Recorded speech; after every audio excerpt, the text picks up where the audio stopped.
నమస్తే అండి. మొన్న ఈ మధ్య ఒక విషయం విన్నాను. ఒకతను ఇక్కడ ఇండియాలోనే చనిపోయారు. అయినా కూడా వాళ్ళ పిల్లలు పట్టించుకోలేదు అని చెప్పని చాలా బాధాకరమైన విషయము. చాలా ఇబ్బందికరమైన విషయము అని చెప్పని అందరూ అంటున్నారు. అమ్మాయి వాళ్ళకి ఫోన్ చేస్తే వాళ్ళు అన్నట్ట, "ఏమైనా చేసేసేయండి. మాకు ఎటువంటి సంబంధం లేదు అతని గురించి" అన్నట్ట. వాళ్ళ అబ్బాయి అయితే అసలు కూడా మాట్లాడలేదుట. సరే, అంతవరకు ఓకే. వాళ్ళ పిల్లల్ని మాత్రం అందరూ ఆడిపోసుకున్నారు. తండ్రిని పట్టించుకోలేదు, తండ్రి అంటే వాల్యూ లేదు, అసలు తండ్రి అంటే ఇది లేదు, కనీసం దహన సంస్కారాలు చేయాల్సిన బాధ్యత లేదా, అదా ఇదా అన్నారు. బాగుంది, కరెక్టే, అంతవరకు ఓకే. తండ్రి మీద సానుభూతి చూపించారు. కానీ అలాంటి పరిస్థితిని ఆ తండ్రి ఎందుకు తెచ్చుకున్నాడో మీకు తెలుసా? అలాంటి తండ్రి పిల్లలని ఎంత బాధ పెట్టుంటాడో, అతని వెనకాల ఏం జరిగిందో మీకు తెలుసా అసలు? ఒక తల్లిని బాధ పెడితేనే పిల్లలకి అతని మీద ఒక రకమైన అభిప్రాయం. ఇప్పుడు తల్లిని బాగా చూసుకుంటేనండి ఆ పిల్లలకు కూడా ఆ తండ్రి మీద మంచి అభిప్రాయం ఉంటుందండి. లేకపోతే నీకెందుకో ఆ తండ్రి మీద అంత కోపము, కసి ఆ పిల్లలకి పేరుకొని పోయింది అంటే దానికి కారణం ఏంటి? వాళ్ళ తల్లిని సరిగ్గా చూసుకొని ఉండడు అతను.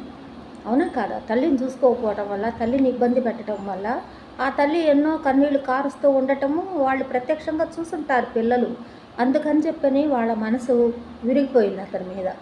మనిషి ఉన్నా ఒకటే పోయినా ఒకటే అన్నట్టు వదిలేసి ఊరుకున్నారు. భార్య ఉండంగానే కొంతమంది ఏంటంటే భార్య ఉండంగానే ఇంకొకళ్ళకి అలవాటు పడిపోయి భార్యని ఇబ్బందులు పెట్టి, భార్యను పట్టించుకోకుండా, భార్యకు కనీస అవసరాలు తీర్చకుండా పిల్లల మీద వదిలేసి వెళ్ళిపోయిన తండ్రిని పిల్లలు ఎలా చూస్తారండి చెప్పండి అసలు? వాళ్ళకు డబ్బుకు లోటా అంటే డబ్బుకు లోటు ఉండదు. కొంతమంది భర్తలు ఉంటారు, ఆ భార్యల్ని అసలు పురుగులను చూసినట్టు చూస్తారు. వాళ్ళకి కనీసం పిల్లల్ని కంటానికి తప్ప మిగతా వాటికి ఆస్తులు ఉన్నా లేకపోయినా కనీసం డబ్బు విషయం ఏంటి అసలు? వాళ్ళకి ఏంటి, మనం ఎంత సంపాదిస్తున్నాము, ఏం చేస్తున్నాము, మనకు ఎంత వస్తుంది, ఇది మన పరిస్థితి అని భార్య దగ్గర మాట్లాడటానికి కూడా అంత ఈగో అన్నమాట వాళ్ళకి. ఏంటి దాంతో చెప్పేదేంటి, దాంతో చేసేదేంటి? నా ఇష్టం అంతా నేను చేసుకుంటాను, నా ఇష్టం వచ్చినట్టు నేను ప్రవర్తిస్తాను అని చెప్పని ప్రవర్తిస్తుంటారు కొంతమంది మగవాళ్ళు. అలాంటప్పుడు పిల్లలకి అలాంటి తండ్రిని చూస్తే అసహ్యం వేస్తుందండి. ముందు వాళ్ళని ఎప్పుడెప్పుడు ఆ ఇంట్లో నుంచి బయటికి వెళ్ళిపోదాం అనే ఆలోచనలో ఉంటారు తప్ప, తల్లి బతుకున్నంత వరకు వాళ్ళకి ఏంటంటే ఇక తప్పదన్నట్టు వాళ్ళని భరిస్తారు. చదివించారు అంటే అది ఆయన బాధ్యత, చదివించాడు అంతవరకే. పిల్లలు వాళ్ళు పాపం ఇళ్లలో ట్యూషన్లు చెప్పుకుంటున్నారు, వాళ్ళు ఇంకా ఏదన్నా పనులు చేసుకొని చదువుకున్నారో వాళ్ళ అదృష్టాల కొద్దీ ఏదో పెళ్ళిళ్ళు చేశారు, పంపించారు, అయిపోయింది. బంధువులు కలిసి అందరూ కలిసి చేశారు, పెళ్ళిళ్ళు అయిపోయినాయి. వాళ్ళ బంధువులు పెళ్ళిళ్ళు అయిపోయిన తర్వాత కనీసం వీళ్ళ బాధ్యత తల్లిని సక్రమంగా చూసుకోవాల్సిన అవసరం లేదా అండి? ఒక తండ్రికి అతనికి ఏమైనా డబ్బు తక్కువ అంటే డబ్బులు ఉన్నాయట కదా, మరి డబ్బులు ఉన్నప్పుడు భార్యను చూసుకోవాల్సిన అవసరం లేదా? భార్యను పట్టించుకోకుండా ఎవరు వాళ్ళని నమ్ముకొని వాళ్ళ దగ్గర అటు తిరుగుతూ ఇటు తిరుగుతూ వయసులో ఉన్నన్నాళ్ళు అలాంటి పిచ్చి చేష్టలు చేసిన తండ్రిని ఎవరైనా ఇలాగే చేస్తారండి. కానీ ఈరోజు ఏంటంటే పెద్దవాడైపోయాడు కదా అని చెప్పని అందరూ సానుభూతి చూపిస్తున్నారు. కానీ ఆ భార్య ఎలా ఇబ్బంది పడిందో, ఆ తల్లి ఎన్ని కష్టాలు పడుతుంటే, మందు లేక ఆ తల్లి ఎన్ని కష్టాలు పడిందో ఆ పిల్లలు చూశారు ప్రత్యక్షంగా. ఆ బాధ అనేది వాళ్ళకి ఆ మనసులో ఉండిపోయింది.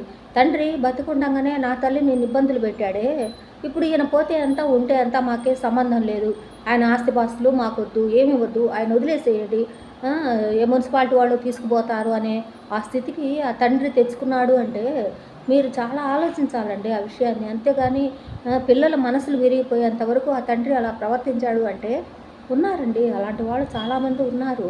పిల్లలు ఆ రకమైన బిహేవియర్కి తెచ్చుకున్నారు అంటే వాళ్ళు వచ్చేసారు, అంత డెసిషన్ తీసుకున్నారు అంటే వాళ్ళ మనసు ఎంత విరిగిపోయి ఉంటుందో వాళ్ళ వైపు నుంచి ఆలోచించండి, పిల్లల వైపు నుంచి. అర్థమైందా? పిల్లల్ని కనీసం పలకరించటం కానీ, వాళ్ళు పెళ్ళిళ్ళప్పుడు కానీ వచ్చాడా, నిలబడ్డాడా, చేశాడా, ఏమీ లేదండి. అలాంటి వాళ్ళకి ఏంటంటే తన సుఖము, తన వ్యవహారము, అంతసేపటికి తన స్వార్థం తప్ప భార్య అని కానీ, భార్యకు పిల్లలని కానీ అలాంటి వాళ్ళకు ఉండదండి. అలాంటప్పుడు అలాంటి పిల్లలు చేసే ప్రవర్తన అలాగే ఉంటుంది. దాన్ని మనం సమర్థించటమా అని మీరు అనుకోకండి. ఒక తల్లిగా నేను ఆ విషయంలో మాత్రం పిల్లల్నే సమర్థిస్తాను. తండ్రి బరువు బాధ్యతలు మోయాల్సిన వాడు సంసారానికి 2 చక్రాలు అంటే అటు చక్రం, ఇటు చక్రం 2 బాగుంటేనే కదా! ఒక చక్రాన్ని వదిలిపెట్టేసి వెళ్ళిపోతే రెండో చక్రం ఎంతవరకని లాగగలదు చెప్పండి? లాగింది పాపం. ఆవిడ చేయగలిగినన్నాళ్ళు చేసింది, చెందింది, అయిపోయింది అక్కడికి. హ్మ్. మనిషి బతుకున్నంత వరకైనా కనీసం చూసుకోవాల్సిన ధర్మం భర్తగా అతనికి ఉంటుంది కదండీ! అప్పుడు ఆవిడ గాలికి వదిలేసి వెళ్ళిపోయిన తర్వాత ఏ భార్యను పిల్లల్ని వాళ్ళు దగ్గరకు తీస్తారు చెప్పండి? ఏ తండ్రిని దగ్గరకు తీస్తారు? ఇలాంటి తండ్రులందరూ కూడా ఇలాంటి పరిస్థితికి గురి కావాల్సిందే. ఆ విషయంలో మాత్రం ఇంకా డౌటే లేదు. కనీసం కొంతమందైనా జాగ్రత్త పడండి. ఆ పరిస్థితి తెచ్చుకోకండి. అది నా విన్నపం. అంతకన్నా ఏం లేదు. చివరి వరకు తండ్రిని మరీ మున్సిపాలిటీ వాళ్ళకి పంపించేంత వరకు తండ్రులు తెచ్చుకోకండి. కనీసం పిల్లల మీద పెళ్ళాన్ని చూసుకోకపోయినా కనీసం పిల్లలనైనా జాగ్రత్తగా చూసుకోండి. మిమ్మల్ని కడతీర్చే వరకైనా జాగ్రత్తగా ఉండండి. వాళ్ళతో మంచిగా ఉండండి. ఎందుకంత కఠినత్వం చెప్పండి? అది తర్వాత పోయిన తర్వాత అందరూ మీ వైపు సానుభూతి చూపిస్తారు. కానీ ఆ పిల్లల బాధను ఎవరు తీరుస్తారు చెప్పండి? పిల్లల మనసులో కరుడు కట్టుకుపోయిన ఇది ఎంత బాధగా ఉంటుంది చెప్పండి? కొంచెం ఆలోచించండి.